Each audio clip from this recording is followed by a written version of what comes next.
as soon as you go in and you talk to the enterprise, a CEO, CFO, CIO, whatever it may be, it immediately goes to an ROI conversation. Like, this is going to save me a boatload of money. And in some cases, it is. That being said, if you only focus on the benefit of the ROI, what happens is immediately, if you're an employee, you start to think, man, my job's being replaced. We need to flip that narrative as well. We need to start to think about how do we use this technology to drive ROI, to get dollars to reinvest in the business to drive growth. We need to talk about AI from a growth value proposition, not just an ROI value proposition. And that's how you get the employees and agents and AI to peacefully coexist in the enterprise and really drive growth for companies.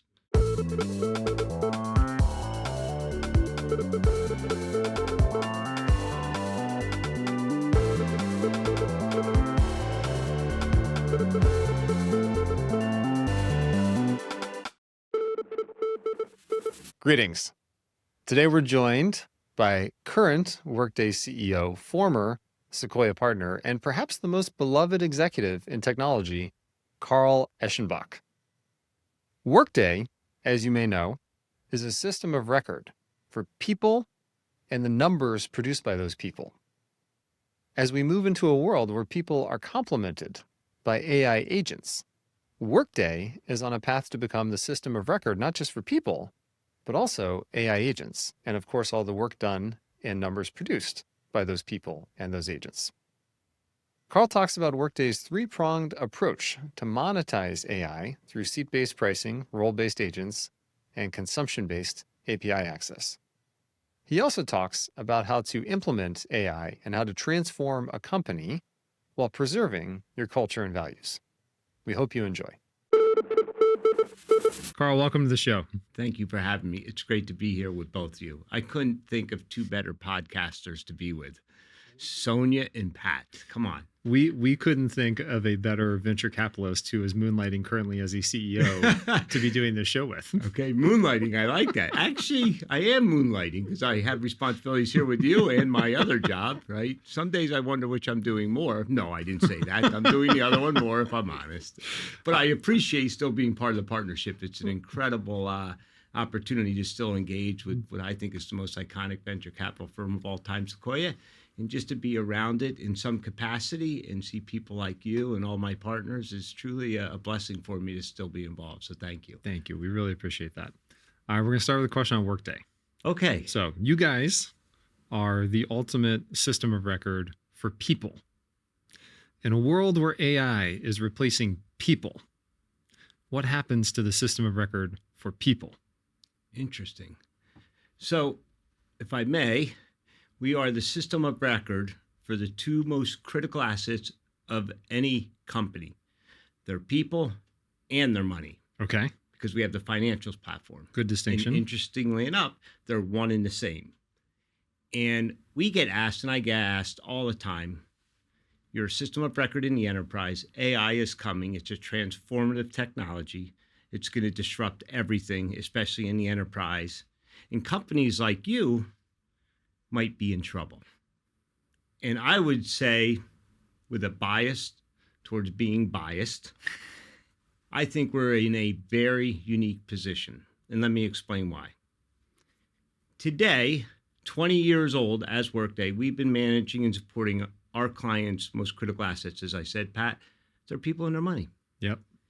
And we now have a database, a highly curated database of more than 70 million users that is processing 30% of the job recs in the United States last year. Wow. And when you think about AI, at the end of the day, it's all about data. I think you guys would agree with that. Now, it's not just about data, it's the context of the data. Mm-hmm. And when you have that much data and you have the context of it, and you're in the actual workflow, the business process workflow, you can then use agents to drive actual results that people see value in doing, in using. This is where we start to talk about things like role-based agents and the impact it can have on the enterprise. The other thing I'd say, when you have 11,000 customers, you've been around 20 years, you've been that core system of record, it led to us becoming the system of truth. People trust us. And anytime you go through one of these major tectonic shifts from one technology to the next generation of technology, I believe, especially in the enterprise customers look to us and say, how are you going to help us with that transition? Just like 20 years ago, you helped us with the transition from on-premises to the cloud for HR and finance. Yep. So the combination of the data, the context of the data, we're in the workflow, the trust we have, and I think at the end of the day, as we talk about agents, and I'm sure we'll talk about it here, I think domain-specific agents with highly curated data are much more beneficial in the enterprise than just general purpose LLM models that are out there. Agreed. That's why we think we're uniquely positioned. I get asked all the time, are the incumbents in trouble because of the startups? And quite frankly, it's not an or, it's an and. There's going to be success across the board. You guys have a bunch of great companies that we work with that actually bring more value to the system of record. So it's both. I think there's opportunity for everyone, Pat. And your point on trust is a good one. And that's definitely been a recurring theme amongst the application layer AI companies that seem to be working. Let me ask you a question on product, though. So let's say that I am an AI developer of some sort, or more practically, Sonya is an AI developer of some sort. And she shows up at Workday because she heard that there's this treasure trove of information that you've amassed over the last 20 years, all of these records and all the context around the records. How much of that is actually available for you to go build cool AI stuff with? And how much of that, due to permissions or information architecture or 20-year-old company stuff, how much of that is not available? Or said differently, in actually building with AI, all the data that you've amassed is obviously an advantage. How accessible is it? And what roadblocks are there to making the most of all that data when you try to turn it into product? Yeah, it's a great question. If you look at the amount of companies and technologies that access the Workday system of record, it's a lot. For example, identity companies. For example, Active Directory. When you onboard a new employee, guess where they all come and do that? On top of the Workday platform.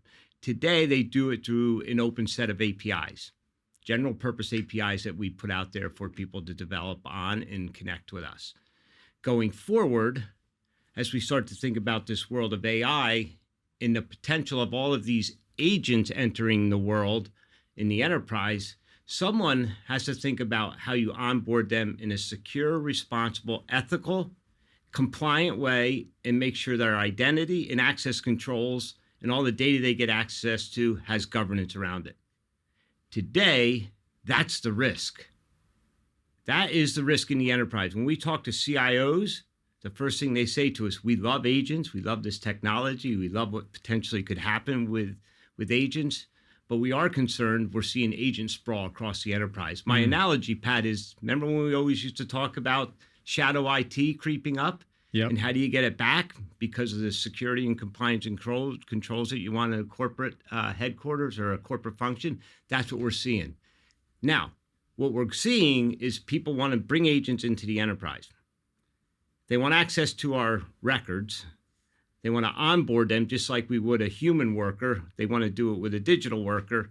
And what we're building is something called an AI gateway, where you're not going to be able to do that to a generic set of APIs that we have today. You're going to have to come through this agent, if you will, gateway to onboard into the enterprise through us. Yeah, say more about this. So people are using Workday or will be using Workday to onboard AI agents analogously to how they might onboard human employees. Bingo. I'm going to hire you as my next sales rep, Pat. So what we announced, that was a good setup and you didn't even know it. About a month and a half ago, we announced something called an agent system of record. And think of it as the unification of a system of record between human workers and digital workers. Just like human workers get onboarded in the enterprise today, they come through Workday, they get onboarded, they get assigned to whatever organization they're part of. They get their benefits, they get tracked, they get monitored, and they get looked at for performance reason. And then you do benchmarking of all your human employees to drive workforce management and capacity planning. The world of AI comes about. Agents come into the enterprise. Everyone says they're going to come into the enterprise. Okay, how do they get into the enterprise? Who onboards them? What organization are they part of?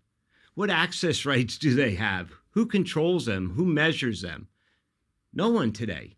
We think in the future, and as we talk to our customers with this new agent system of record, that unification of human and digital workers on a common platform is the path forward. And then once that's in place, you can start to do workforce management, workforce planning around all of your workforce, because it's no longer a workforce of human, it's a workforce of human and digital workers. And that's what we've developed and we're in the process of bringing to market. That's so fascinating. So it's a system of records for your people and your money, but your people includes your human people and now your agents as well. Exactly. And there's a lot of fear out there, Sonya, that these agents, as they come into the workforce, are going to completely displace all the human workers, right? And we're going to, I hear some of my peers go out there and talk about, we're going to see a 20, 30, 40% reduction in the human worker, right, going forward by all of the agents in this whole AI revolution. I fundamentally don't believe that to be the case. Yeah. It's interesting. I remember 15 years ago hearing Anil articulate the vision for Workday. And part of it was the reason people and financials go together, and the analogy to the last generation before that, which is, the ERP systems of yesteryear, SAP and such. Physical manufacturing was the economy. And so the same system that took stock of all of your machines was the system that was your financial backbone. And with the original Workday, we're moving into a knowledge-based economy. And so the same system that takes stock of your people is the system that provides your financial backbone.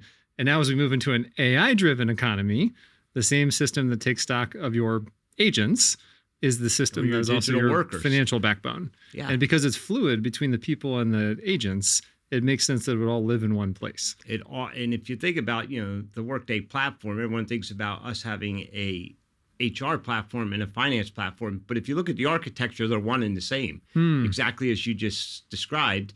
Now layer on top this new workforce called digital workforce. On top of it, that benefit you've got for the last 20 years continues, but it brings these agents into the enterprise in a much secure way. Yes. And then practically speaking, how do you take this to market? How do you roll this out? Do you need some sort of a standard unit of pricing and packaging that an AI agent builder can adhere to? A person is a person. And granted, there are lots of different types of people, but everybody's got a date of birth, everybody's got a title. What are the common characteristics of AI agents that will allow them to sort of map into this framework that you guys are now providing? And how do you price them as well? How do you price them? Also, how do you go to market, right? I remember being at Sequoia. I'm going to back up and then I'll answer your question. Do you remember when actually, I was talking to Ruloff about this last week, and everything was going to go PLG. Yeah. Everything's going product-led growth. You don't need sales reps. You don't need, 37-year sales veterans like myself anymore. You don't need the enterprise. You don't need the top-down. I'll tell you, the times are coming back. With AI, it's a top-down sale in most cases. It's not product-led growth up to the enterprise. You're selling to the heads of departments or heads of functions or a CIO. Yep. So I think the distribution is coming back to a much more inhuman sales motion. I don't know if you're seeing that. We're absolutely seeing it. I think that's a common thread if you look at the AI companies that are really working. It's fun because I told Ruloff when I saw him last week, I'm like, see, I told you, PLG is good, but it's not the panacea that everyone thinks. You are still going to need people like me someday. Yes. And they do, right? Yeah. So I just thought I wanted to talk about, as far as pricing goes, there are multiple ways people are pricing AI, and then I'll speak specifically about agents. Let me back up 2 years ago when co-pilots came to market. A lot of our peers, a lot of my peers and competitors immediately went to market, and they basically said to their customers, we now have a co-pilot. And because we have a co-pilot, we're going to raise our pricing 20%. And we made a decision, and I specifically said, I do not want to do that. I don't think it's the right thing. Co-pilots are going to become part of the core foundation of all products, and it should be built in, not bolted on, and it should be the value our customers get and receive by paying us a subscription fee on an annual basis. We have to innovate. Yeah. To be honest, we got beat up quite a bit. Why aren't you doing this? You have co-pilots. You should be monetizing. And I said, because it's the right thing to do. When we bring true value, right, with our agents in the future, and we can show you a strong ROI or a value equation, then you'll pay us. Fast forward to today. We price our AI solutions in one of three ways. Number one, we price it based on seats. So we are a seat-based company for the most part. And if we have an agent or an AI technology that provides value to all of the employee population, then we will do an uplift based on that agent or that technology. Uplift per seat. Per seat. Okay. The second would be based on an actual agent itself. Like if I can come to you, Pat, and say, we're rolling out a payroll agent. And you think about how many payroll administrators you have today, but we bring a role-based agent into the market. I'm making this up, and we're going to say it's $50,000 a year for this agent. Today, you have a payroll agent or a payroll employee over here looking at everything. They're doing is administration, and that costs $200,000. You'll say, I'll do this. So you can do it based on the role. Do some of those cannibalize the seat-based model of core Workday? Meaning, if I now have a payroll agent, I need to hire fewer payroll people, and I would have been paying for a seat in Workday for each of those payroll people. Does the agent business cannibalize the sort of original seat-based business? I don't think so. Okay. Because what AI should allow that payroll administrator to do is go off and do more high-value tasks and drive more strategic outcomes for the company as opposed to just being replaced. If you think about what we do today, you, me, everybody, we spend the majority of our day working with technology, sitting at our desk, working on a phone. We're working with technology. The power of AI is going to happen when we transform that equation and the technology works for us. Yes. And we don't even know it's happening. Right now, we're interfacing with all of these, chatbots and all of these different, LLMs out there, the consumer. But in the enterprise, what's going to happen and the value is going to happen when these agents and AI technology start to work on our behalf. We don't do those tasks and we go off and do other things. So we're going to flip the equation around. So that's where I think the value comes in for existing employees to go get new skills. Just like the AI momentum could be called a revolution, I think we're going to go through a skills revolution with the existing workforce to train them to go do other things. And if you look at the history of time, people, like all of us, all employees, they're very pliable. Yeah. They're adaptable. And what do we always figure out to do? How to leverage technology. Technology is the single biggest source of productivity gains in the history of time. For sure. Right? That leads to GDP growth. That leads to company growth. The other thing we need to work on is this narrative that's out there. As soon as you go in and you talk to the enterprise, a CEO, CFO, CIO, whatever it may be, it immediately goes to an ROI conversation. Like, this is going to save me a boatload of money. And in some cases, it is. That being said, if you only focus on the benefit of the ROI, what happens is immediately, if you're an employee, you start to think, man, my job's being replaced. We need to flip that narrative as well. We need to start to think about how do we use this technology to drive ROI, to get dollars to reinvest in the business to drive growth. We need to talk about AI from a growth value proposition, not just an ROI value proposition. And that's how you get the employees and agents and AI to peacefully coexist in the enterprise and really drive growth for companies. Yep. Sorry, we sidebarred. Let me come back. There's another way to monetize it and how I'm thinking about it. Okay, so first off, we have uplift on all the seats. Secondly, we have price per agent. Yeah, think about that value-based pricing, right? Okay. And then the third is consumption-based. Okay. Meaning how many times is something like, I was talking to Brett Taylor at Sierra, right? They do it based on consumption and outcomes, Yes. right? And as you know, Pat, being on their board, right? We're thinking about the same things. How many times, back to your initial question, are people hitting us to get access to our data? so we can base on consumption. Okay. So when all of these agents come out in the world and all of these agents say, wow, I need to get access to the data to be registered or whatever it is, we got to get access to Workday. Okay, great. Please do so. But we're going to charge for that access going forward as opposed to just that open set of public APIs. So in that case, it's a platform business, and it's sort of metered, almost metered. It is. Consumption-based It's a consumption billing model, on the right? API. And then Okay. you can price it. Do you go out? A lot of people today are going out and saying, here, buy so many, so much consumption, and then as you do it, you burn it down over time, right? Yes. That's a big model that's out there. Yes. And we're going to do all the above. You mentioned AI for productivity. Okay. You are easily top 3 most productive human beings I've ever met, possibly top 1, probably top 1, honestly, but you're certainly top 3. As an insanely productive human being, how are you using AI to make yourself more productive? Do you have any favorite products? Do you have any favorite workflows? Like Studio Ghibli pictures. Yeah, any great Studio Ghibli pictures? Yeah.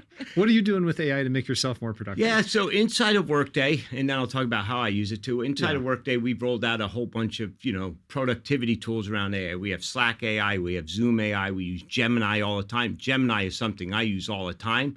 So an example, I'm preparing for earnings every 90 days, which is so much fun. Please join me if you guys want. All the analyst reports come out, right? And how do you summarize them? How do it's amazing. You just throw it in Gemini and boom, and they give you save hours of reading. That's one example. Or you're on a Zoom call that you missed. Like, how does that get summarized back to you? I use those type of things all of the time. Yeah. And it makes me that much more productive, clearly. One of the things we're doing inside of Workday, and I think it's first of its kind at scale, we're launching this month something called Everyday AI, where all 20,000 employees have to go through training on AI and how to learn how to use all of these tools to drive personal productivity. And through that personal productivity gain, Workday gets gain. Yeah. Right? So they have to test out. There's an entire curriculum. It's a really interesting way to get people excited about AI, how to engage with it and leverage the technology as opposed to be afraid of it. And we think it's one way to drive, if you will, that peaceful coexistence between the technology and the humans to drive overall gains for the company. And that's another example how the whole company has to do it. And I'm launching it in 2 weeks. Very cool. Can you tell us more about the agents that you're bringing to market? So you mentioned the payroll agent. What other agents should folks expect from you? We bought a company at this time last year, about a year ago, called HiredScore. And they have what I would describe as a recruiter agent. So if you think about recruiting, Sonya, in the HR function, it is talent acquisition or recruiting is probably one of the most expensive functions you have, right, in HR. This recruiter agent we brought to market, we can give it to a recruiting organization or talent acquisition organization, and they, in a very short matter of time, can see a 50% increase in recruiter productivity. Just think, you get hundreds of resumes for a job. Today, someone searching, now it basically can do that in seconds and say, here's the top 2 or 3 you should go after. But it's more than just recruiter productivity. It also has proved to accelerate time to hire by 20, 30, up to 40%. So your recruiters are more productive and you can accelerate your time to hire. Then once you get them inside the building, we have 2 other AI products. One is called Talent Optimization and the other is a Talent Mobility Agent. And when you implement them, we have seen upwards of 40% reduction in attrition. And the reason for that is, for the employee, it takes a look at all your skills, your background, and your experience. And for the manager, you say, I have this project or outcome I'm trying to achieve, and it starts to do the matching between the two. So what it drives is an increased level of internal mobility with your workforce, which drives down attrition because people feel like they're getting new opportunities. So that's like a full life cycle of agents, from recruiting to onboarding to talent optimization to talent mobility. And all that we can monetize because people can actually see. You see a reduction of 50% of need for additional recruiters. That's pretty powerful. Yes. Can I ask you a question on, you mentioned this idea of matching talent to other opportunities inside of their company. One of the ideas that we've heard from a few different companies at this point is this idea that thanks to AI, the matching problem that is, here is a job to be done, here is the right person to do the job. Thanks to AI, that matching problem is now possible. Historically, it wasn't, because you'd have to collapse the dimensionality of that problem to things like what is the title, what is the geo, what is the pay scale, which really doesn't tell you whether or not this person Tells is you going to do a nothing. good job. And so I'm curious, are you a believer in the ability of AI to actually match the right talent to the right opportunity? And if so, is that a big theme for Workday going forward? We heard a glimpse of it with the Yes. internal product. Is there more of that to come? Absolutely. And it all becomes completely or highly dependent on skills. It's all about skills. It's not about pedigree or college or anything else. Let me give you one statistic, and then I'll come back to say how we do it. Accenture, one of our biggest partners out there, who's a very reputable, as you know, system integrator, global system integrator. Today, their new hires, 30 to 35% of their new hires do not have a college degree. It's pretty amazing, because what they've done, they're probably one of the most advanced companies I've worked with that looks at skills and job outcomes or job recs they're trying to fill, and then they use AI to match the two. Right? And that's what our product does internally. Let's say you have 10,000 employees. Because we are the system of record, we know all the skills you have. And you have this, if you will, database of all the skills of your employees. So now when you want to try to hire someone, you first look inside and say, this is what I'm trying to fill, this job. These are the projects this person's going to work on. And these are the type of skills that are required. Then you look at your own 10,000 employee population and say, wow, here's all the skills Billy or Susie have, and you do that internal matching. And so as we move to a skills-based outcome world, right, this becomes more and more valuable inside of companies for people not to just hire based on pedigree is how we like to think about it. Carl, I remember when I interviewed for Sequoia, you were very memorable. And I mean, so much of that interaction, though, is just the human. Can I see myself working with this person, being inspired by being around them every day? Do you think that AI can actually, and agents can disrupt the actual interviewing process and the process of actually selecting the right candidate for the job in terms of some of the human judgment elements? It's a great question, because you know me. I like doing this with my partners like you. It is all about the human touch and human connection in the relationship you establish with the other person. That's really what's important at the end of the day. But that's also why we always talk about, and you talk about probably the same thing, there's going to be a human in the loop in all of this, especially in hiring. I personally would not accept someone into our company if they was 100% done purely based on skills and skills requirement. There has to be a human in the loop all the time. I think, yeah. And I know we talk about where AI is going in the future, and it will have emotions, it will have feelings, it will have empathy. I'm trying to get there with everyone, but I still think this is required ultimately when you're going to hire a human. In fact, one of the things I think that's going to change, and here's an example of where humans will not just necessarily be replaced by AI, but since AI is going to have such a profound impact on human productivity, it's going to free us up to move from a world of technology transformation to a skills transformation by people like us now going and picking up skills that I actually think we've lost in the workforce, right? Those life skills, those people skills you're talking about. How do you learn to network? How do you learn to give feedback if you're a manager? How do you collaborate? How do you lead with empathy and feelings? We lost a lot of that during COVID. And now we got to get that back. As people come to the office, how do we educate and train and mentor the younger people? You can't do it all the time over Zoom. There has to be a human connection to make that happen. So we're now talking about how do we use the AI transformation of the workforce to transform skills that we think are missing in the enterprise, to bring the two together, ultimately to drive better outcomes for both employees and companies. This is one of the optimistic views of AI that I think we very much believe in. And we hear similar things. Winston at Harvey talks about how the legal profession is going to kind of go back to what it was 50 years ago, where it's less about processing transactions and it's more about human connection and the advice and the consigliere role that people can play. Christopher O'Donnell a day talks about how because AI generated CRM does a lot of the drudgery for you, you can actually focus on the human connection too.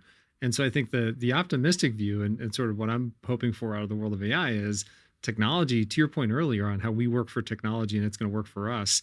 Technology, it kind of fades into the background because AI is doing a lot of the work, and it sort of frees you to have the human connection be more said, Pat. front and center. That's why I think we move from a world where we're working with technology to the technology working for us. And today it's front and center, and we talk about how we're using AI, but the power of AI is these models learn, right? And they start to do things autonomously on your behalf. So you don't even have to do it. So you go do new things. And the last thing I'd say is this is factual. Technology enables change. That's all it does. It enables change. To drive change, it still takes people, no matter what. Well put. People are going to be involved with AI. They have to implement it. They have to embrace it. They have to teach people how to use it, and they have to teach people new skills. Technology only enables change. It doesn't drive. It still takes humans. So this is one of the ironic things. I completely agree with the point, and maybe a different way to frame it. One of the ironic things about this agentic economy, agency is the thing that is uniquely human, right? The ability to determine what is it that I want to achieve here. That is still a uniquely human thing. You can dispatch an AI agent to go reason through the steps and figure out how to get there. But deciding what question should I ask? What is the objective? That's still a uniquely human thing. I think another framework would be, Google sort of commoditized knowledge. OpenAI is sort of commoditizing intelligence. Agency is the thing on top. Intelligence is making use of that knowledge. Agency is determining to what end. And that's the thing that is still uniquely human. And I think the argument in favor of AI is it gives you superpowers to go do that. Yeah, I think it's well put. Again, especially in the enterprise, Pat, I think there's so much opportunity. I think AI will drive a step function change in human productivity. No doubt, no question about it. I think how we get there, there's different views, there's different opinions, right? And I think, we at Workday and myself for sure think it's going to be a peaceful coexistence of humans and technology working together, just like we've done in the past major tectonic shifts. I remember when cloud evolved and came about, everyone said everyone's going to, the CIO organization, you're not going to need any more people. I don't know. There's probably more people than ever working in the CIO's organization. People say developers aren't going to be needed. I'm not sure that that's going to be true. We'll need less junior developers, but really architects and senior developers are still going to do the final work and approve it or not, back to Sonya's point. We're not going to have Carl vibes coding the dead code base. Yeah, no. I would love to see Carl vibes coding. That would be a problem. Yeah. There are some things I can do, and there's a lot I can't. That's one I can't, right? So we talked about transformation a bit and how people are going to transform and AI is going to transform the workplace. The timing of your transition into the CEO role at Workday was pretty interesting because it was January of 2023, I believe. And so we're just a couple months post Chat GPT moment. Yeah. And so you came into a company that was at that point 17 years old, 18 years old, something like a big company, already many billions of revenue and tens of thousands of people. And from the outside looking in, it seems like you have driven transformation on at least two vectors. One is driving just efficiency and velocity and just kind of basic, cleaning up the business, getting it in better shape sort of transformation. And then the second, of course, is the AI transformation. And so the question is, because I think there are a lot of people, looking at transformation over the next few years, what did you do to drive transformation? What was effective for you? What were some of the, maybe what was a crucible moment or two that you had to sort of bust through to actually drive change in an organization with that much scale? Yeah, no, listen, it is a big company when I joined, and it's one of the most successful, obviously, software companies of our generation, if not ever. And it wasn't Carl who drove any transformation. It was a team that drove it with me, right? And to get their support was probably what I had to do and work on most. Let me start with what hasn't changed and what will never change, because I think it's very special and it will never be transformed. When Neil and Dave, the founders of Workday, who worked together, and Dave was the founder of PeopleSoft, when they sat down to start this company 20 years ago, Pat, the first thing they did is they said, what kind of company do we want to build? And what is the core foundation of the company and how we're going to scale from this day forward? And the first thing they did is they sat down and they wrote values. They wrote 6 values of the company. And to this day, we still talk about those 6 values as the foundation for the company. We focus on our people first, our customers, 2 I's, integrity and innovation. And the last 2 is that we like to have fun. And the 6th one is profitability. And profitability is the 6th one for a reason, because if we do the first 5 right, we're going to be profitable. And even today, that's all I talk about when I'm in front of the company or in front of customers. We talk about how important a values-based company is. That being said, our culture is strong because of those values, but culture, while the values will never change, culture does change as companies scale and grow.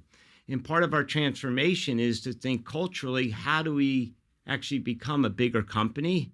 How do we run things more effectively and more efficiently and drive a deeper level of operational rigor?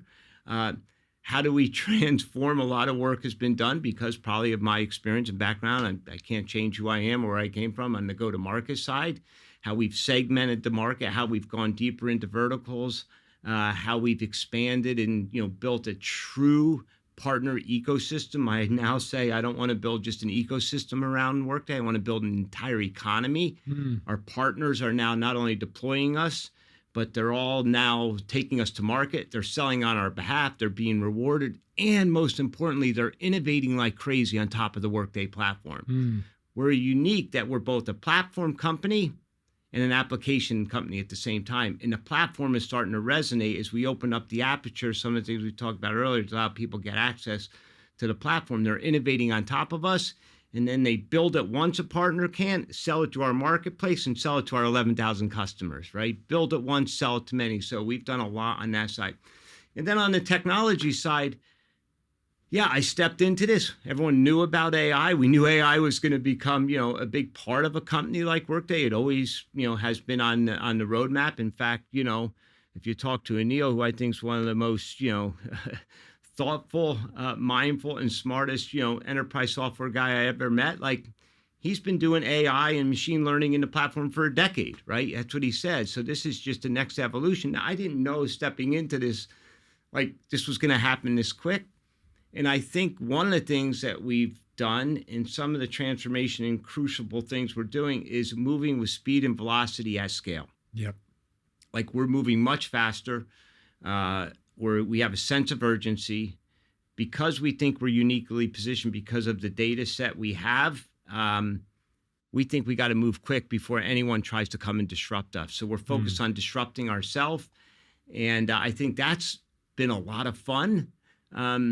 Unfortunately, to support all of these growth initiatives and these transformations that we're going through, one of the hardest things I've ever had to do in my career is a sizable transformation of our people, where we did a restructuring earlier this year, about 8% of our workforce, about 1,650 people. And listen, that was the hardest thing I've ever had to do in my career when it's on your watch and your time. To do that at a values-based company is not easy. So getting all the leadership and my partner Neil and the board to support that was a heavy lift. But the way we did it was incredible. The empathy we showed, the caring, the loving, the embracing of our workmates that were leaving us, the packages and severance we gave them was done in such a way that I think people felt as good as they could going through this type of a transformation. And now we freed up all of these OpEx dollars to go invest in these transformations on both go-to-market and the product side. It's been incredible. It'll be 2.5 years here in a couple months. It's been a great experience. And I'm grateful for the opportunity. I feel a sense of, pride to continue this, endure this company well beyond, my time here. And Feels like days there's a lot of pressure if I'm not lying, but I have an amazing set of people that I get to serve alongside of that believe in our mission, believe in the product, believe in the technology, and believe we're actually having an impact on the world because we manage more employees than anyone out there today. That's pretty fun. Pretty cool. So if the first 20 years of Workday were sort of helping usher your customers through this on-prem to cloud transition, in the next 20 years, I know this is oversimplified, but the next 20 years are helping to usher companies into this world of AI.